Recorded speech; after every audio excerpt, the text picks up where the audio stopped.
Today I will teach you tissue chapter, and in this chapter we will study about plant tissue.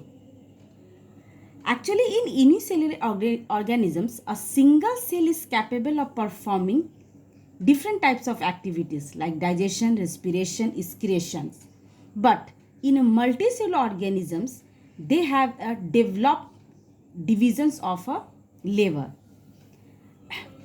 And in multicellular plants, there are separate cells to synthesize food and to conduct water and food. In a complex multicellular organism, cells of the same shape and characteristics are organized into a group to carry out a common functions, and each such group of cells form a tissue. It means that in a plant or in animals, there is a cell that is the structure and functional unit of life, and a group of cells form a tissue that perform a similar functions. जैसे कि अगर एक example हम देते हैं heart का, तो heart एक टिश्यू से बना है।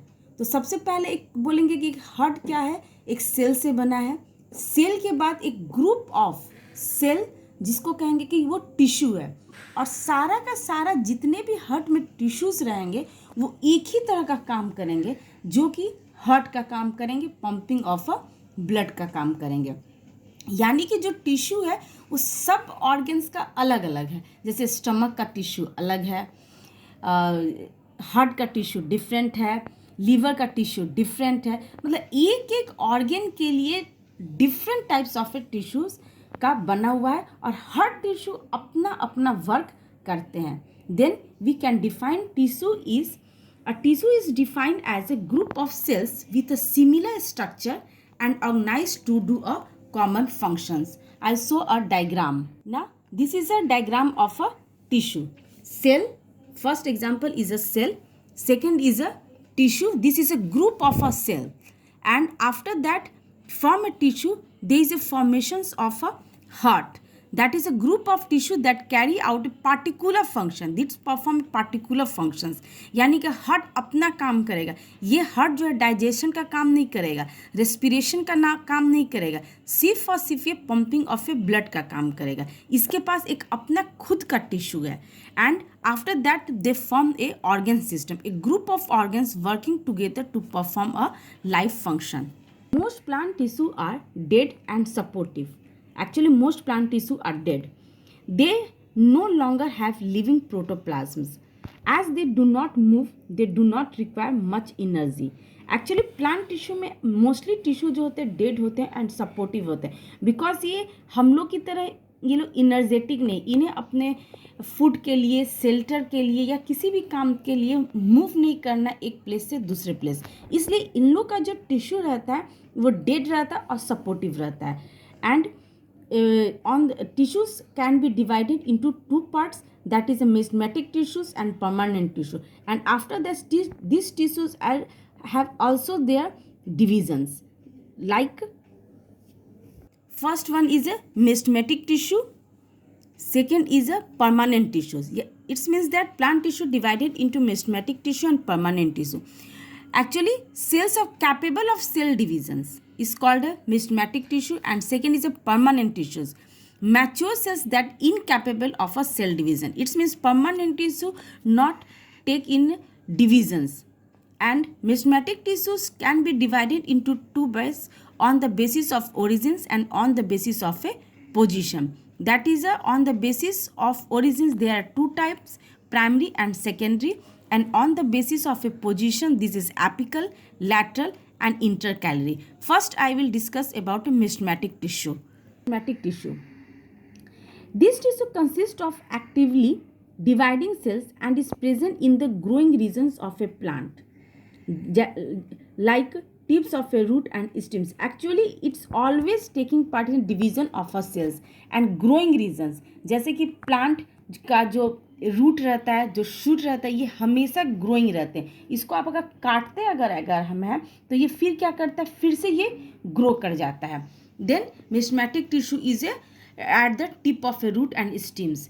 Now meristematic tissues are two types, primary primary derived directly from a meristems of the embryo. It means that it develops from a embryo, यानी कि सीड से ये प्राइमरी टिश्यू जो होते हैं ये डेवलप कर जाते हैं.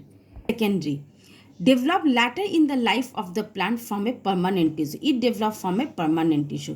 Now the second division is on the basis of a positions. Actually it is a three types: apical, lateral and intercalary.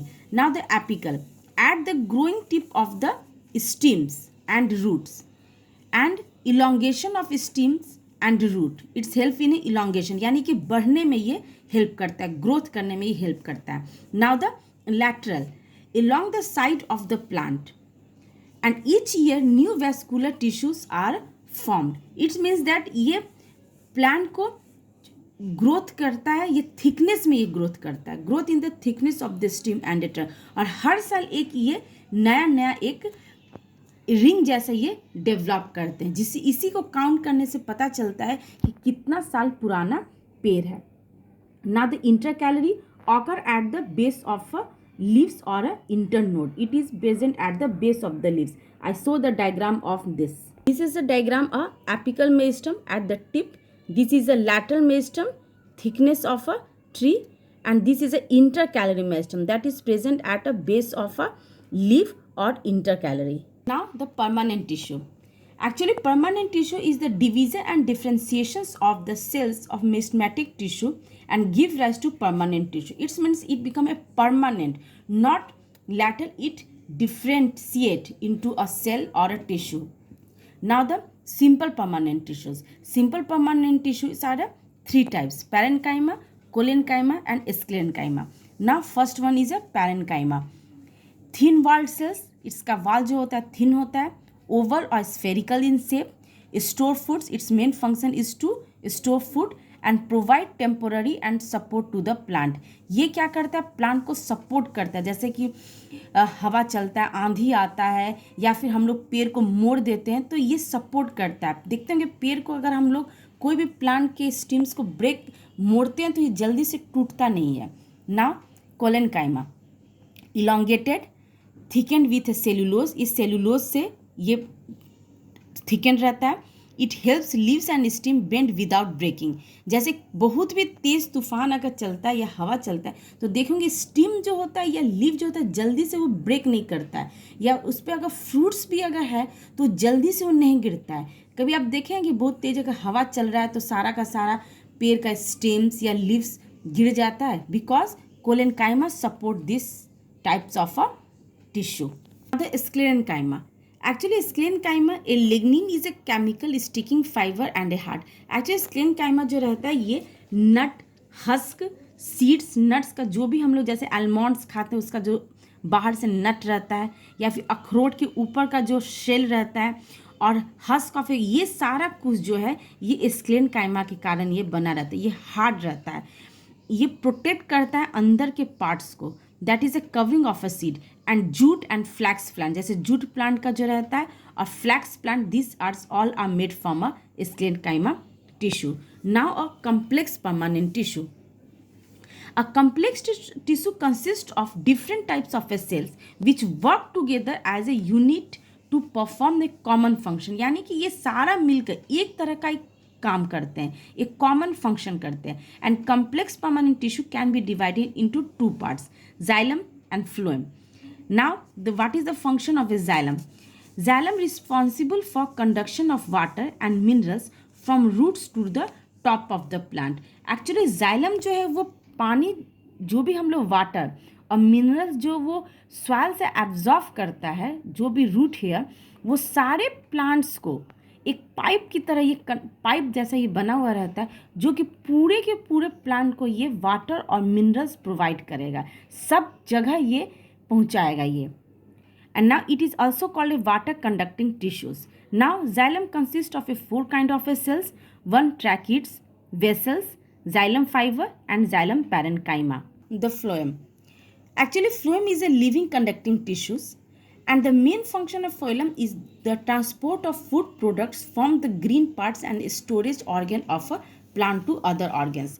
Actually, phloem जो है, जो भी लीव्स में फूड बनता है उस फूड को सारे जगह पहुंचाना है। ये जो काम है ये फ्लोएम करता है। इसमें भी एक पाइप जैसा एक ऑर्गन बना रहता है जो कि सारा का सारे जो फूड को वो हर जगह वो पहुंचाएगा, जैसे कि रूट हेयर, एक एक ब्रांच को, एक एक पार्ट्स को ये फ्लोएम जो है वो फूड को पहुंचाएगा ना। 4 kinds of a cells, actually phloem is a 4 kind of a cells: sieve element, phloem fiber, phloem parenchyma and companion cells. Now last, special tissue. Actually it is a special tissue, its function is a secretion, ये secrete करता है, जैसे कि latex, while gums, latex जो white fluid secreted by rubber, बनियन, ओलेंडर, ये जो yellow colour का जिसको हम लोग हिंदी में कनेल का फूल बोलते हैं, उसको तोड़ते हुए तो देखते हैं वाइट कलर का निकलता है। रबर के प्लांट में भी वाइट कलर का निकलता है। ये सारा जो है ये लैटेक्स है। Now the while citrus, rose plant, बहुत सारे प्लांट्स में, रोज प्लांट्स में, जैस्मीन में, ये सब में वाइल मिलता है। नाउ गम्स एंड रेसिन जो है वो हम लोग को coniferous. Questions for you. Now question number 1 is define tissues. 2. Write down the functions of phloem and mention its component. 3rd, what is the basic difference between mesomatic tissue and permanent tissue? 4. Identify the figure given alongside. Actually इस 4 में मैं एक diagram आपको show कर रही हूँ जिसको वो बनाना है। Now this is a diagram of a question number 4. Now identify the figure given alongside. Label the parts marked 1 to 3 and write the function of part 1 and 3. Now last question is what is the function of a special tissue? Thank you.